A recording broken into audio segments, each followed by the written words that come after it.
Welcome back again. This is Amit sir from CHS school Lalganj Pratapgarh. मेरे प्यारे दोस्त, आज मैं आपको पढ़ाने वाला हूँ जीरंड। क्लास में मैंने बहुत सारे बच्चों को देखा है कि बच्चे जीरंड में फंस जाते हैं और बहुत सारे बच्चों ने डिमांड भी किया है कि जीरंड नहीं आता सर। तो मैंने कहा कि मैं हूँ ना, आप बिल्कुल भी परेशान मत होइए, बस आप वीडियो को शुरू से अंत तक आराम से देखते चलिए और मैं आपसे वादा करता हूँ कि आज के बाद आपको जीरंड में कोई भी प्रॉब्लम नहीं होगी। तो मैं बात कर रहा था जीरंड की। तो जीरंड का मतलब होता है प्यारे बच्चे V1 प्लस ING, और इसको आप वर्ब का फोर्थ फॉर्म भी बोल सकते हो। तो जीरंड का मतलब होता है V1 प्लस ING, इसको आप वर्ब का फोर्थ फॉर्म भी बोल सकते हो। तो V4 को आप बहुत बारीकी से समझने की कोशिश करिएगा। ये जो V4 होता है ना, इसको हम तीन तरीके से यूज कर सकते हैं। पहला फाइनाइट वर्ब, दूसरा इनफाइनाइट वर्ब, और तीसरा जब अभी हम इसका एक्सप्लेन करेंगे तो वहां पे मिलेगा हमें। तो जो ये जीरंड होता है ना, ये फाइनाइट वर्ब और इनफाइनाइट वर्ब से ही जन्म लिया है। अब अभी मुद्दा समझिए थोड़ा सा यहाँ पे कि अगर हमें V4 को समझना हो तो हम आपका 2-4 मिनट लेना चाहेंगे और मैं उसमें बात करूंगा रोल ऑफ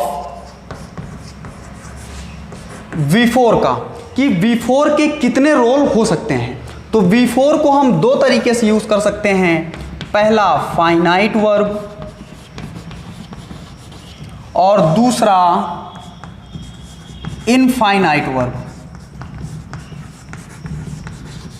अब फाइनाइट वर्ब क्या होता है? जैसे मैंने यहां पे एक सेंटेंस लिया कि Mohan is walking on the road. हमने सेंटेंस लिया कि Mohan is walking on the road. अब यहां पे समझिएगा ध्यान से, यहां पे जो वॉकिंग है, जो ये V4 है, यही फाइनाइट वर्ब है। तो आप कहोगे क्यों सर ये वॉकिंग फाइनाइट वर्ब क्यों है? तो इसलिए कि जिस भी सेंटेंस में एक ही वर्ब हो, जिस भी सेंटेंस में एक ही मेन वर्ब हो, उसी को हम बोलेंगे फाइनाइट वर्ब। इसको लिख लो कि जिस सेंटेंस में एक ही मेन वर्ब हो उसको हम बोलेंगे फाइनाइट वर्ब। जिस वर्ब पर सब्जेक्ट का शासन हो उसे हम बोलेंगे फाइनाइट वर्ब। जो वर्ब सब्जेक्ट के पास रहता हो उसे हम बोलेंगे फाइनाइट वर्ब। क्लियर? तो यहां पे जो वॉकिंग है ये फाइनाइट वर्ब है। अब दूसरा है इनफाइनाइट वर्ब। इसको भी हम दो तरीके से पढ़ेंगे। पहला जीरंड। जीरंड का मतलब है V1 प्लस ING, इसे आप वर्ब की फोर्थ फॉर्म बोल सकते हो। दूसरा है प्रेजेंट पार्टिसिपल। प्रेजेंट पार्टिसिपल, इसको भी आप V1 प्लस ING कहना, और इसको आप लिख सकते हो V4। क्लियर? तो अब इन तीनों में अंतर क्या है वो समझिए ध्यान से। अब ये वॉकिंग जो है ये तो आपका हो गया फाइनाइट वर्ब। क्लियर? अब यहां पे ये जो V4 है इसको आप एज अ नाउन यूज कर सकते हो। यानी जीरंड जो होता है वो एज अ नाउन यूज किया जाता है। जैसे मैं कहूं कि walking is a good exercise, हमने बोला वॉकिंग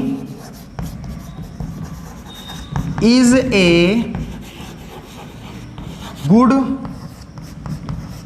एक्सरसाइज। अब देखो जो यहां पे ये वॉकिंग है, यही वॉकिंग आपका जीरंड है। क्यों? क्योंकि वॉकिंग अब यहां पे नाउन हो गया। जैसे यहां पे मोहन क्या था? मोहन नाउन था ना। जैसे यहां पे मोहन नाउन था, उसी तरह हम मोहन को हटा के वॉकिंग को रख दिए तो हो गया walking is a good exercise. तो अब ये वॉकिंग बन गया नाउन और noun gerund. Clear?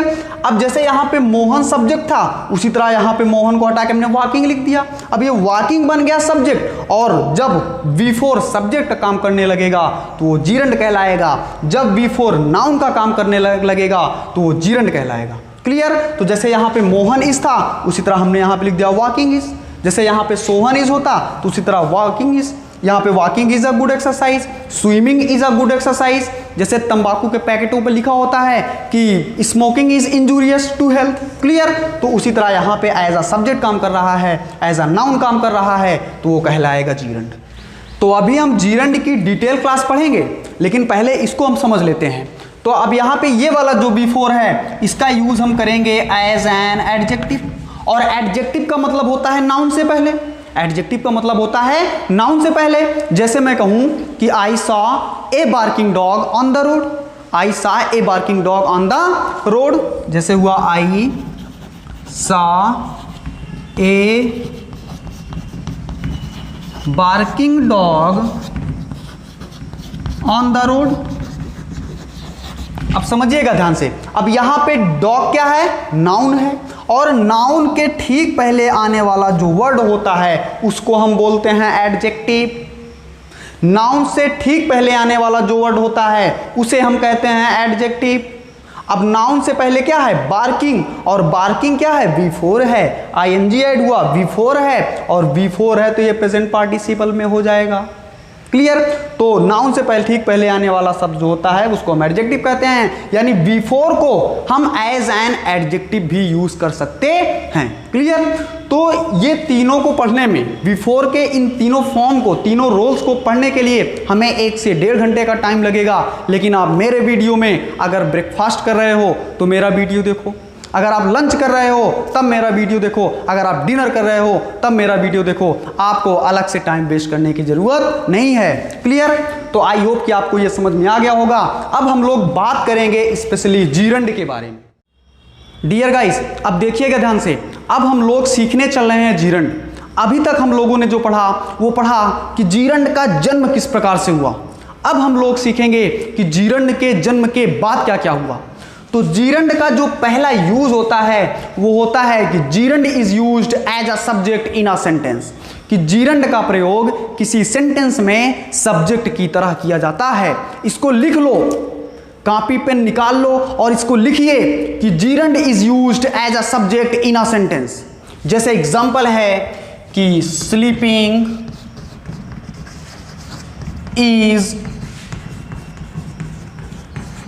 Necessary. Example है कि स्लीपिंग इज नेसेसरी। अब यहां पे जो ये V4 है ये जीरंड है। क्यों? क्योंकि ये जो V4 है, ये जो स्लीपिंग है, ये एज अ नाउन प्रयोग किया गया है, ये जो स्लीपिंग है ये एज अ सब्जेक्ट प्रयोग किया गया है, इसलिए ये स्लीपिंग क्या हो जाएगा, जीरंड। जैसे होता है राम इज, जैसे होता है मोहन इज, जैसे होता है कमला इज, ठीक उसी प्रकार है स्लीपिंग इज। अब कमला क्या है, नाउन है, कमला क्या है, सब्जेक्ट है, एज अ सब्जेक्ट है। तो इसी के प्लेस पे हमने रख दिया V4, हमने रख दिया स्लीपिंग, तो ये स्लीपिंग भी बन गया सब्जेक्ट। और जब V4 as a subject use होगा तो वो बन जाएगा जीरंड। क्लियर। जैसे स्लीपिंग इज नेसेसरी, जैसे swimming is good for health, walking is good for health, smoking is injurious to health. Clear. तो ये सब जो वर्ड हैं, ये सब जो V4 हैं वो जीरंड है। क्लियर। तो gerund is used as a subject in a sentence.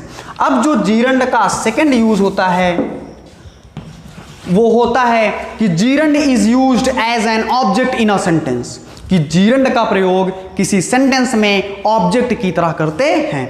अब जैसे किसी सेंटेंस में 3 ही चीजें पाई जाती हैं, सब्जेक्ट, वर्ब और ऑब्जेक्ट। किसी सेंटेंस में 3 ही चीजें तो पाई जाती हैं, सब्जेक्ट, वर्ब और ऑब्जेक्ट। अब सब्जेक्ट जैसे मैंने ले लिया आई, वर्ब हमने ले लिया लाइक।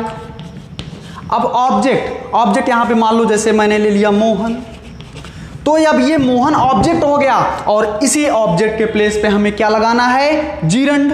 तो यहां पे हमने मोहन को हटाया और यहां पे हमने V4 ले लिया, जैसे हमने ले लिया डांसिंग। क्लियर। हमने यहां पे ले लिया स्विमिंग। क्लियर। हमने यहां पे ले लिया रनिंग। तो ये क्या हो गए, ये V4 हो गए। तो जीरंड का प्रयोग किसी सेंटेंस में एज एन ऑब्जेक्ट भी हम यूज करते हैं। तो जब कोई आपको मेन वर्ब, कोई आपको V4 एज एन ऑब्जेक्ट मिल जाए तो आप तुरंत समझ जाना कि ये आपका क्या है, जीरंड है। क्लियर। अब ये 2 रहे जीरंड के बेसिक रूल।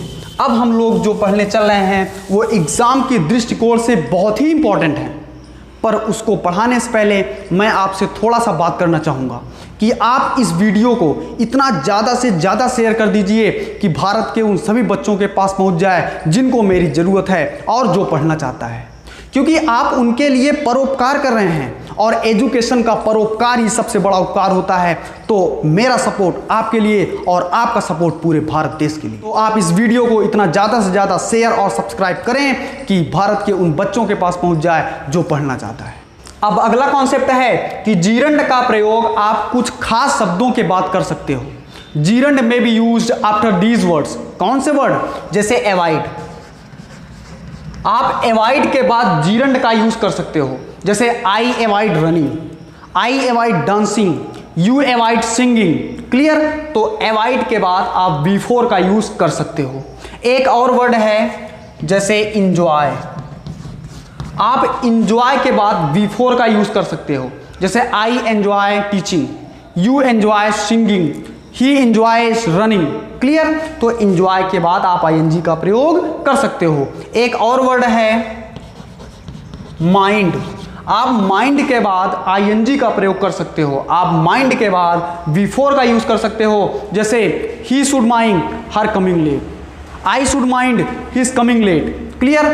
तो माइंड के बाद आप आईएनजी का प्रयोग कर सकते हो। एक और वर्ड है हेट, आप हेट के बाद आईएनजी का प्रयोग कर सकते हो। जैसे I hate going there, you hate running, she hates sleeping. Clear? तो हेट वर्ड के बाद आप आईएनजी का प्रयोग कर सकते हो। एक और वर्ड है नो यूज, तो आप इन सभी के बाद आप बिफोर का यूज कर सकते हो। ये वर्ड परीक्षा में बहुत बार पूछे गए हैं और बहुत इंपॉर्टेंट हैं। तो देखो क्या होता है ना कि आप कुछ वर्ड को रट्टा मार लो, इसको रट डालो कि इसके बाद जो आने वाला वर्ड होगा, इसके बाद जो आने वाला बिफोर होगा वो जीरंड कहलाएगा। इन शब्दों के बाद जो आने वाला बिफोर होगा वो जीरंड कहलाएगा। आप पूछते रहते हो ना क्लास में कि सर जीरंड कैसे पहचाने? बिफोर तो हमने बहुत देखे हैं, लेकिन क्या वे वाकई में जीरंड हैं? तो मैं बता तो रहा हूं ना कि ये जो वर्ड हैं, कुछ वर्ड आप रट्टा मार लो, इनके बाद यदि आपको कभी भी बिफोर मिल रहा है तो तुरंत समझ जाना वो जीरंड है। क्लियर? तो ये परीक्षा में कुछ पूछे गए बहुत ही इंपॉर्टेंट क्वेश्चन थे, तो मैंने बता दिए। अब जीरंड का हम नेक्स्ट कॉन्सेप्ट पढ़ेंगे। अब जीरंड का अगला कॉन्सेप्ट क्या है, आप सभी लोग एकदम आराम से देखिए, समझिए और पढ़िए जीरंड का अगला कॉन्सेप्ट। तो जैसे subject plus is, am, are, was, were, इन सभी के बाद यदि आपको वर्ड मिल गया यूज्ड टू, या आपको वर्ड मिल गया एकस्टम्ड टू, या आपको वर्ड मिल गया एडिक्टेड टू, तो इन सभी के बाद बच्चे आप यूज करना बिफोर का। इन सभी वर्ड्स के बाद हमेशा बिफोर का ही यूज होगा। आप सबको कभी भी इन सभी वर्ड्स के बाद बिफोर मिल जाए तो तुरंत समझ जाना कि ये बिफोर जीरंड कहलाएगा। हम लोगों ने हमेशा पढ़ा है कि टू के बाद V1 का यूज होता है, लेकिन इन सभी वर्ड्स के बाद हमें टू के बाद बिफोर का यूज करना है और वो बिफोर कहलाएगा जीरंड। क्लियर? तो टू के बाद हम V1 का यूज करते हैं, क्लियर, लेकिन टू के बाद जब आपको बिफोर मिलेगा तो वो बिफोर कहलाएगा जीरंड आपका। क्लियर? तो इन सभी वर्ड्स को आपको रट्टा मार लेना है और याद करना है। ये एग्जाम्स के दृष्टि से बहुत ही इंपॉर्टेंट हैं और इस तरह के क्वेश्चंस एग्जाम में बहुत पूछे जाते हैं। इनके बाद बिफोर दे देता है और आप कंफ्यूज कर जाते हो कि टू के बाद तो बिफोर का यूज होता ही नहीं है, तो आप कर देते हो नन ऑफ दिस, जबकि वो आंसर रॉन्ग होता है। तो टू के बाद बिफोर दिया है तो वो बिफोर जीरंड कहलाएगा। क्लियर? अब हम लोग फटाफट एक और यूज और देख लेते हैं जीरंड का। जैसे आपको वर्ड मिल गया your, my, his, her, their, our, जैसे मिल गया आपको राम्स, जैसे मिल गया आपको सोहंस, तो इन सभी के बाद हमेशा बिफोर का ही यूज करना। ये जो वर्ड है ना, ये पजेशन है। क्या है? पजेशन। और याद करो कि मैंने YouTube पे आपको एक चैप्टर पढ़ाया है पजेशन का, आप सभी लोग उसको नहीं देखे हो। अगर आपने देखा है तो आपको ये बड़े आराम से समझ में आ जाएगा, और अगर आपने नहीं देखा है तो आप YouTube पर जाइए और सर्च करिए CHS school English by Amit sir. क्या सर्च करेंगे? CHS school English by Amit sir, आप वहाँ पे सर्च करिए, आपको सारे वीडियो फाइंड हो जाएंगे और उनमें से जो पोजेशन नाम का चैप्टर है उसको पढ़िए, वो बड़ा ही मज़ेदार वीडियो है, बहुत ही मस्त है, बहुत ही मज़ा आएगा आपको पढ़ने में। तो यहाँ पे फिलहाल ध्यान दीजिए कि ये जो वर्ड हैं इनको हम पोजेशन बोलते हैं, ये पजेसिव वर्ड होते हैं। अब जैसे होता है ना, जैसे होता है योर पेन, जैसे होता है योर पेन, अब यहाँ पे पेन क्या है? पेन नाउन है। अब यहाँ पे हमने अभी क्या बताया कि नाउन का प्रयोग हम एज अ जीरंड करते हैं या जीरंड का प्रयोग एज अ नाउन करते हैं। क्लियर? तो हम यहाँ पे लिख सकते हैं योर, इसके प्लेस पे हम लिख सकते हैं कमिंग, लिख सकते हैं नहीं? जैसे माई है तो यहाँ पे लिख सकते हैं माई कमिंग। जैसे हम कहें कि please excuse his coming late, please excuse his coming late. I appreciate his singing, I appreciate his dancing, I appreciate his running. Clear? तो इन वर्ड्स के बाद हम जो है आईएनजी का प्रयोग कर सकते हैं। अब जैसे यहाँ पे मान लो राम्स है, क्या है? राम्स। क्लियर? अब हम कहते हैं ना राम्स पेन, बोलते हैं ना राम्स पेन, राम्स काऊ, हम बोलते हैं ना सोहंस अम्ब्रेला। तो यहाँ पे पेन क्या हो गया? नाउन। यहाँ पे अम्ब्रेला क्या हो गया? नाउन। यहाँ पे पेन नाउन हो गया, तो इसके बाद भी जो है यूज कर सकते हैं आईएनजी का, तो हो जाएगा राम्स सिंगिंग। क्लियर? यहाँ पे हम लिख सकते हैं Ram singing, Mohan's singing. Clear? Sohan's singing लिख सकते हैं। तो इन वर्ड्स के बाद हम जो है आईएनजी का प्रयोग कर सकते हैं और वो V4 आपका कहलाता है जीरंड। तो अभी मैंने आपको थोड़ी देर पहले बताया था कि कुछ शब्दों को आप रट्टा मार लीजिए और इन सभी शब्दों के बाद कभी भी आपको आईएनजी मिलेगा यानी V4 मिलेगा, तो वो V4 आपका कहलाएगा जीरंड। क्लियर? तो मैं आशा करता हूं कि आपको आज से जीरंड में कोई भी प्रॉब्लम नहीं होगी और इसको आप लोग पढ़िए, समझिए, करिए और हम आपको एक नए वीडियो में फिर से मिलेंगे। Thank you very much.